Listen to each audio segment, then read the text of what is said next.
This document, Tissue Disorder 8, basically is the last document of our discussion regarding tissue disorders.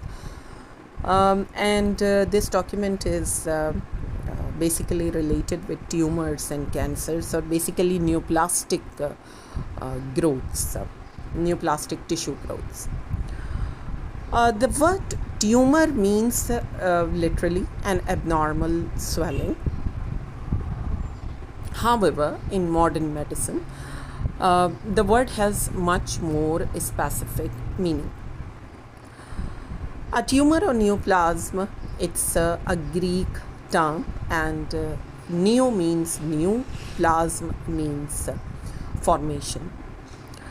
So basically, a tumor is a lesion resulting from the autonomous or relatively autonomous abnormal growths of cells that persists in the absence of the initiating stimulus.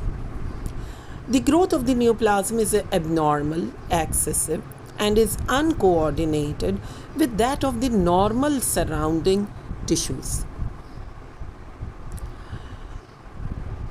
Neoplasms, according to their behavior, can be classified into two main groups, and these groups are number one, benign neoplasms, and number two, malignant neoplasms, and neoplasms of uncertain or unknown behavior.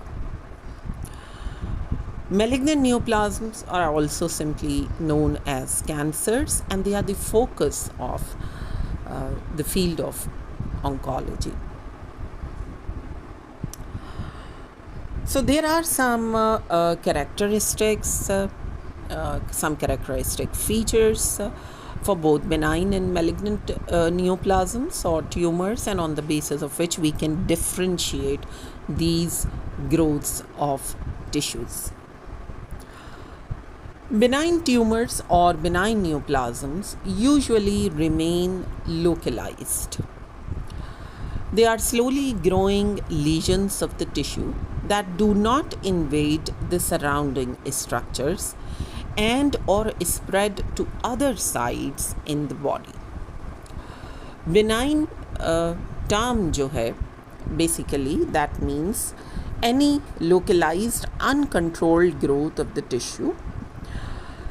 Slowly growing lesions होंगे ये, and they usually don't have the ability to invade to their surrounding structures or to spread to the distant sides of the body, as compared to malignant neoplasms, जो कि usually spread कर सकते हैं अपने अतराफ के जो दूसरे टिश्यूज़ हैं उनको अफेक्ट करते हैं या उनमें अपना इन्वेजन शो करते हैं और बहुत रैपिड ग्रोइंग लीजन्स होते हैं. Benign tumors or benign neoplasms, they are often enveloped by a thin layer of compressed connective tissues. बहुत सारे benign tumors, इनके ऊपर एक connective tissue covering मौजूद होती है. That means they are encapsulated. Histologically, benign tumors closely resemble the parent cell or tissue with only mild nuclear changes. Although benign tumors are by definition confined to their site of origin, they may cause clinical problems due to number one, pressure on adjacent tissues. For example, with benign meningeal tumor causing epilepsy. Although जो benign tumors हैं compared to malignant neoplasms or malignant growths, usually ये एक area में ही confined रहते हैं. ये surgically इनका removal भी बहुत आसान है और ट्रीटमेंट कंपेयर टू मैलिग्नेंट न्यूप्लाज्म्स आसान है थोड़ा, बट इनके कुछ क्लिनिकल मैनिफेस्टेशंस ऑब्वियसली डेवलप होते हैं इनसे रिलेटेड, और जिनमें सबसे नंबर 1 पे है pressure on adjacent tissues. For example, benign meningeal tumor causing epilepsy. Number 2, obstruction to the flow of fluid. For example, benign epithelial tumor blocking a duct. अगर ये ट्यूमर किसी benign ट्यूमर्स टिश्यू में किसी ऐसी location पर मौजूद है जहाँ कोई डक्ट है, कोई ब्लड वेसल है जिसमें कोई फ्लूइड फ्लो कर रहा है, ब्लड वेसल में ब्लड है, किसी डक्ट में कोई सिक्रेशन है, और अगर ये ऐसे डक्ट्स या स्ट्रक्चर्स के चारों तरफ मौजूद हैं तो ये प्रेशर एग्जर्ट करते हैं और इन डक्ट्स को, इन पैसेज वेज को कंस्ट्रिक्ट कर सकते हैं या ब्लॉक कर सकते हैं अपनी एक्सेसिव ग्रोथ की वजह से. Number 3, production of a hormone. For example, benign thyroid tumor causing thyrotoxicosis. बहुत सारी दफ़ा जो benign tissue growths हैं ये अपने hormones भी बनाती हैं और रिलीज़ करती हैं. And if these benign tumors, they are originating from hormone producing sales और टिश्यू सेल लाइंस, तो ऑब्वियसली ये वो हार्मोन बना सकती हैं और रिलीज़ कर सकते हैं. For example, benign thyroid tumour, thyroid glands के जो ट्यूमर होते हैं ये थायरॉइड हार्मोन्स बनाते हैं and can cause thyrotoxicosis. Number 4, transformation into a malignant neoplasm. For example, adenomatous polyps progressing to an adenocarcinoma. बहुत सारी दफ़ा benign tumors खुद को ट्रांसफॉर्म कर लेते हैं in the later stages of their development in form of malignant tissue growths or malignant tumors. तो initially benign growth की शक्ल में ये नज़र आते हैं, बट अपनी लेटर स्टेजेस में जाके they can transform themselves into A cancer और malignant tissue growth. Here we have a diagram, a picture showing characteristic features of benign and malignant tumors. अभी हमने कुछ prominent characteristic features benign growths के देखे हैं, तो मेरा ख़्याल है कि यहाँ से इस पिक्चर से ये समझ भी आ जाएगा. benign tumors slowly expanding mass नज़र आ रहा है, टिश्यू में एक आउट ग्रोथ सी बन रही है. इस benign ग्रोथ के चारों तरफ ये जो benign टिश्यू मास है इसके चारों तरफ एक कनेक्टिव टिश्यू कवरिंग है, ये एनकैप्सुलेटेड स्ट्रक्चर है, इसके चारों तरफ एक कवरिंग, एक लेयर, एक मेम्ब्रेन मौजूद है. और बिनाइन ट्यूमर्स यूजुअली इसी तरीके के नज़र आते हैं as compare to malignant tumours. अगर साथ में जो पिक्चर बी है इसके साथ ही इसमें मैलिग्नेंट ट्यूमर्स दिखाए हुए हैं, तो बड़ी इरेगुलर सी इनकी सरफेस है, इनकी जो बाउंड्री है वो कोई मार्क्ड टाइप की नहीं है. कहीं किसी डायरेक्शन में बहुत ज़्यादा ग्रोथ है, किसी जगह थोड़ी सी ग्रोथ है, और इनकी जो आउटर बाउंड्री है इस मैलिग्नेंट ग्रोथ की वो हम कोई मार्क नहीं कर सकते. एनकैप्सुलेटेड भी नहीं है, इसके चारों तरफ कोई लेयर मौजूद नहीं है. So coming back to our points regarding malignant tumours. Malignant tumors are by definition they are invasive. They are typically rapidly growing structures with an irregular margin. ये मैं अभी आपको ऊपर पिक्चर से भी मैंने बताया है कि as compare to benign growth या बिनाइन ट्यूमर्स देख लो, इनकी जो मार्किंग है, इनकी जो आउटर बाउंड्री है वो बड़ी स्मूथ है, कवर्ड है. As compare to malignant tumour इनकी बाउंड्री कोई वेल डिफाइंड नहीं है. Histologically, malignant tumors, they resemble the parent cell or tissue to a lesser extent than do benign tumors.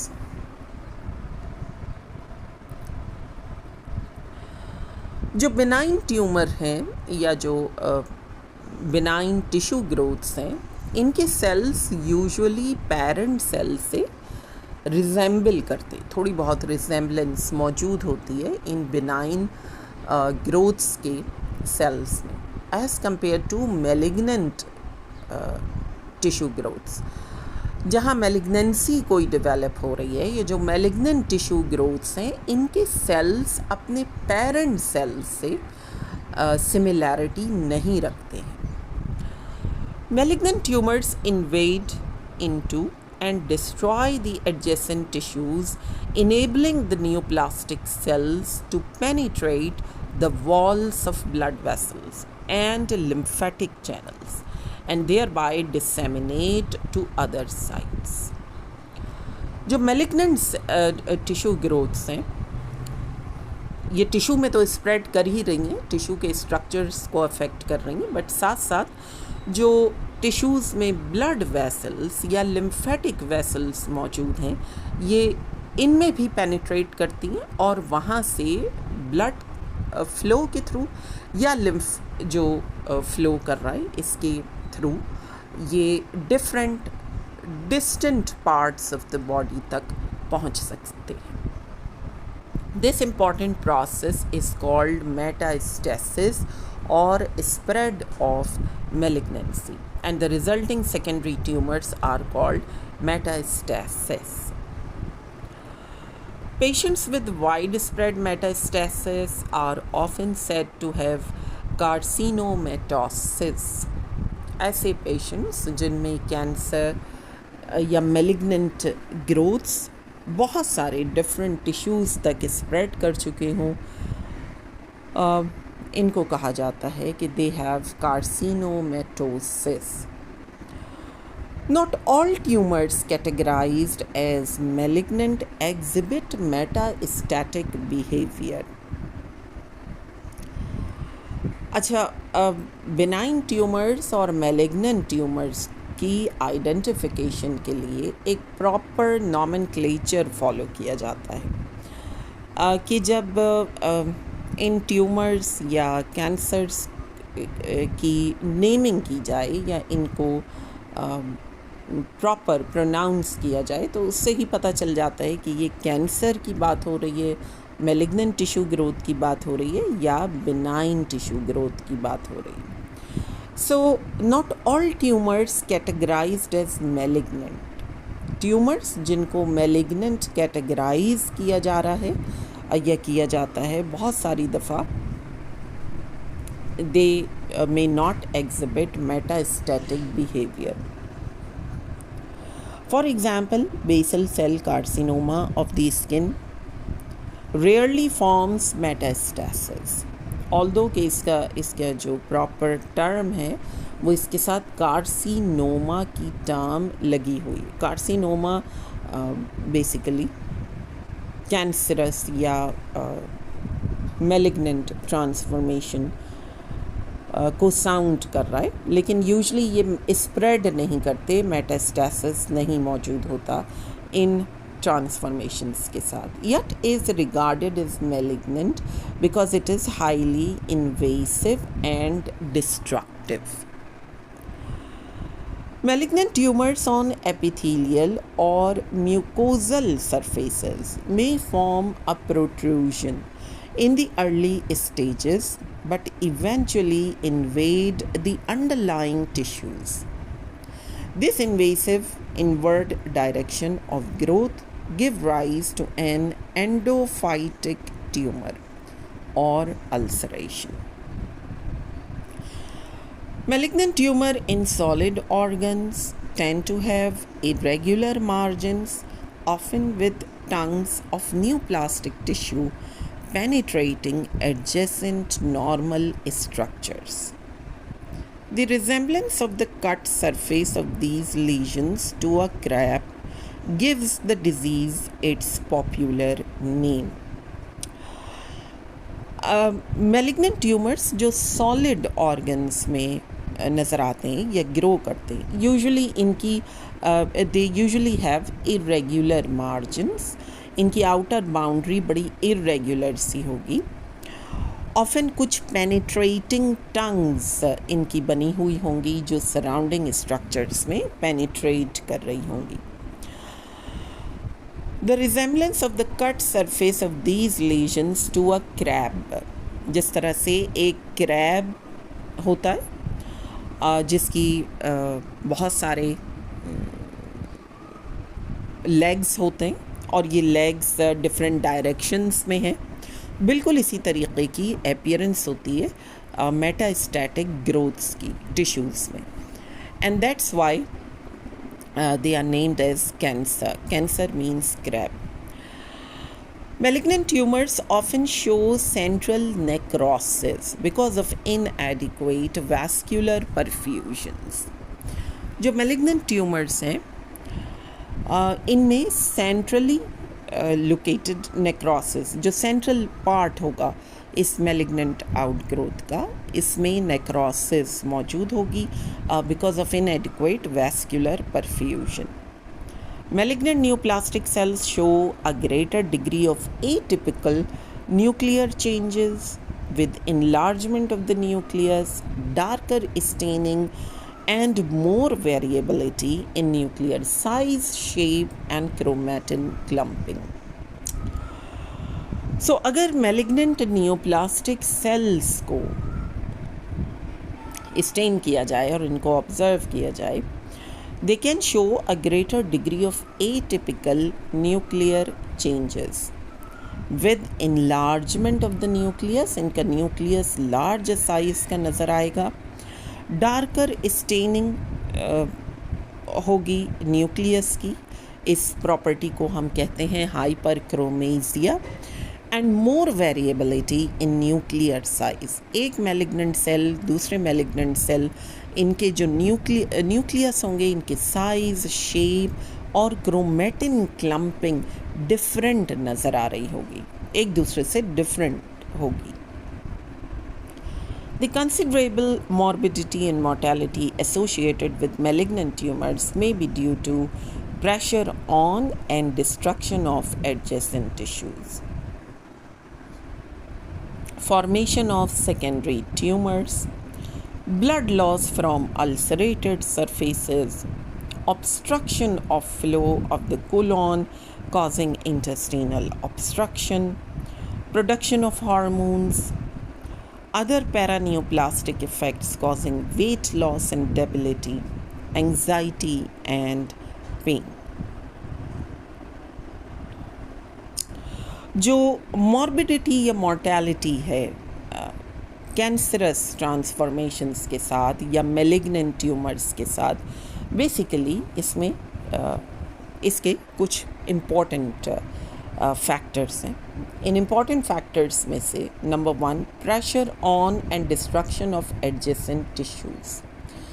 जो मेलिग्नेंट ट्यूमर है या मेलिग्नेंट ग्रोथ है tissue की, इसने कितना प्रेशर ये एग्जर्ट कर रहा है ऑन इट्स सराउंडिंग स्ट्रक्चर्स और कितना डिस्ट्रक्शन कर चुका है टिश्यू में. फॉर्मेशन ऑफ सेकेंडरी ट्यूमर्स, कितना सेकेंडरी ट्यूमर्स स्प्रेड कर चुके हैं या बन चुके हैं on distant parts of the body, on adjacent structures. Number 3, blood loss from ulcerated surfaces. कितना blood loss time to time हो रहा है इस मेलिग्नेंट ग्रोथ की वजह से from the tissue. Obstruction of flow, कोई डक्ट, कोई ब्लड वेसल कितना ऑब्स्ट्रक्ट हो चुकी है, कोई फ्लूइड फ्लो अगर इसके साथ अफेक्ट हुआ है तो वो कितना अफेक्ट हो चुका है, कितनी ऑब्स्ट्रक्शन बन चुकी है. प्रोडक्शन ऑफ अ हार्मोन, अगर ये कोई हार्मोन प्रोड्यूसिंग नियोप्लाज्म है तो ऑब्वियसली अगर किसी हार्मोन के लेवल्स बढ़ जाएंगे बॉडी में तो उसके अपने फिर सिम्टम्स, उसके अपने साइड इफ़ेक्ट्स होंगे. तो कितना हार्मोन प्रोड्यूस हो रहा है, कि क्या इसके इफ़ेक्ट नज़र आ रहे हैं. Other paraneoplastic effects causing weight loss and debility, जो कि एक बड़ा प्रोमिनेंट फीचर है नियोप्लास्टिक ट्रांसफॉर्मेशन का, weight loss. and the last one, anxiety and pain. नीचे एक पिक्चर गिवन है जिसमें बिनाइन और मेलिग्नेंट नियोप्लाज्म्स, इनकी प्रॉपर मार्किंग्स, इनके जो इम्पॉर्टेंट टिश्यू फीचर्स हो सकते हैं, ये एक दूसरे से डिफ्रेंशिएटेड दिखाए हुए हैं और इनको हम ऊपर डिस्कस भी कर चुके हैं। साथ ही नीचे एक टेबल भी मौजूद है जिसमें बिनाइन ट्यूमर्स, मेलिग्नेंट ट्यूमर्स, इनके डिफ्रेंशिएटेड पॉइंट्स गिवन है। Next is nomenclature of tumour. Tumors justify separate names because although they are all manifestations of the same disease processes, each separately named tumor has its own characteristic in terms of cause, appearance and behavior. Benign tumors, malignant tumors, इनका separate nomenclature, इनके लिए एक proper nomenclature devise किया गया है और जिसकी basis पे ट्यूमर्स को क्लासिफाई किया जा सकता है या इनकी प्रॉपर नेमिंग की जा सकती है. Accurate diagnosis and naming of tumors is essential so that patients can be optimally treated. For benign tumors, जो benign tumors होंगे, जो ज़्यादा स्प्रेड नहीं करेंगे और जो एनकैप्सुलेटेड टाइप के भी हो सकते हैं, for benign tumors, we usually attach the suffix "oma" to the type of cell or the organ from which they are developing. For example, adenoma of thyroid. So, अब यहाँ adenoma of thyroid मतलब benign tissue growth है thyroid gland की. For malignant tumors, the suffix that can be used are carcinoma and sarcoma. Malignancy किसी tumour की या किसी tissue की malignancy के लिए दो सफिक्स यूज़ की जाती हैं, कार्सिनोमा या sarcoma. Usually, malignant tumors of epithelial cell origin, they are denoted with the suffix carcinoma, and the tumors arising in mesenchymal tissues or its derivatives, they are denoted with the suffix sarcoma. और ये जो दोनों carcinoma या sarcoma जो suffix के तौर पे इस्तेमाल किया जाएगा, तो जो नेम ऑफ द टिश्यू है ये तो उसके साथ, या जो ओरिजिनल सेल है जिससे ये ओरिजिनेट हो रहे इसके साथ. सो considering these points, we can name tissues, tumors or neoplastic growths of tissues, and we can denote cancerous growth. We can differentiate cancerous growth from benign growths of the tissues.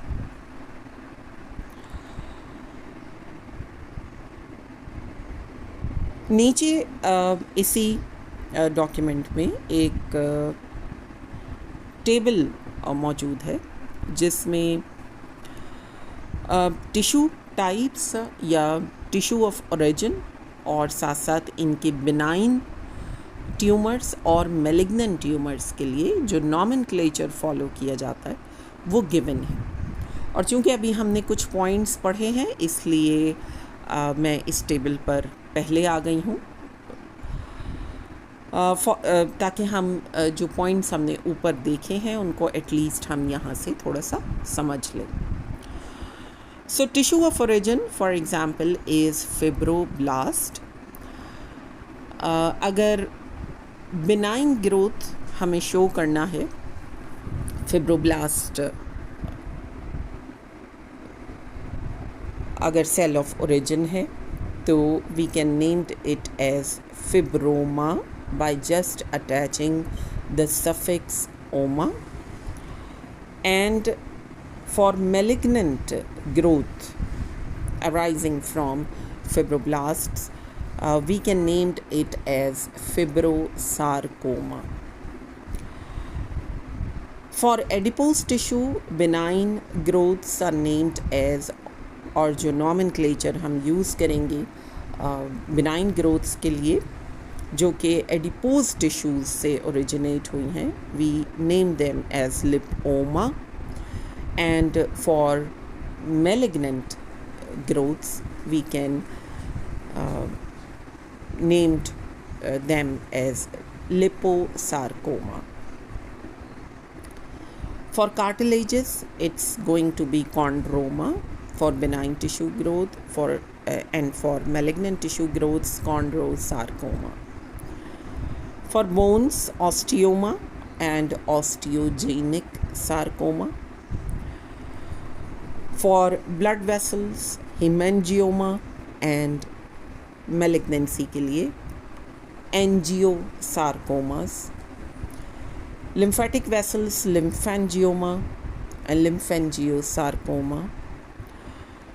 For meninges or brain coverings, it is named as meningioma or invasive meningiomas. For smooth muscle, it's leiomyoma, leiomyosarcoma. For striated muscle, it's rhabdomyoma or rhabdomyosarcoma. For epithelial tissues, for example, for benign growths of glandular tissues, it is termed as adenoma.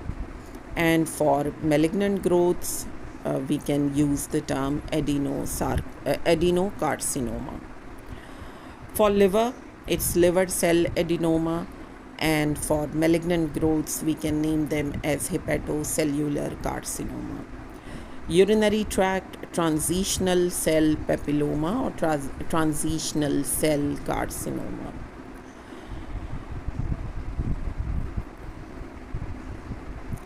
Coming back to some points regarding special nomenclature that sometime we follow to name benign and malignant tissue growths. Number one, blastoma. Sometimes we use this term. These are the tumors arising in immature tissues or nervous tissues. Most of them are malignant. Example, medulloblastoma, retinoblastoma or nephroblastoma. So blastoma की जो suffix है बाज़ दफ़ा ये इस्तेमाल की जाती है कुछ इमेच्योर टिश्यूज़ के ट्यूमर्स को शो करने के लिए, और ज़्यादातर केसेस में ये मेलिग्नेंसीज ही होती हैं, ये बिनाइन नहीं होते ज़्यादातर केसेस में. So we can use the term medulloblastoma, retinoblastoma or nephroblastoma. For some tumors, we attach the suffix oma, but for their malignant forms, we use seminoma, lymphoma or melanoma or dysgerminoma. बहुत सारी दफ़ा कुछ tumours के लिए हम suffix usually तो हम suffix ओमा इस्तेमाल करते हैं, बट कुछ नियोप्लास्टिक ट्रांसफॉर्मेशन जो कि कैंसरस टाइप की होती हैं, इनमें भी सफिक्स ओमा अटैच होता है. For example seminoma, lymphoma, melanoma or dysgerminoma. Some malignant tumors are called diseases, for example leukemias और Paget's disease. Although कि ये भी malignancies है, बट जो प्रॉपर इनका मेडिसिनल नॉमेनक्लेचर है वो डिज़ीज़ के साथ है. फॉर एग्ज़ाम्पल ल्यूकीमिया और packets disease. Some malignant tumors are nominated with the name of scientists, those who first discovered them. For example, Hodgkin's disease or Ewing's tumor. We also sometimes can have mixed tumors. Tumors which derive from one germ layer may undergo divergent differentiation, creating, for example, mixed tumors of salivary glands. बाज़ दफ़ा एक ही tissue type नहीं होता, जो tissue of origin है वो mix type का भी हो सकता है. तो ऐसे ट्यूमर्स को मिक्स ट्यूमर्स के तौर पे क्लासिफाई किया जाता है. Next is teratomas, tumors containing mature or immature cells or tissues representative of more than one germ layer and sometimes all the three layers. ऐसे ट्यूमर्स को teratomas क्लासिफाई किया जाता है. And number 7 is hematomas, tumor-like malformations हैं composed of haphazard arrangement of tissues indigenous to the particular site which is totally benign. Hematomas ये totally benign type के tumors होते हैं.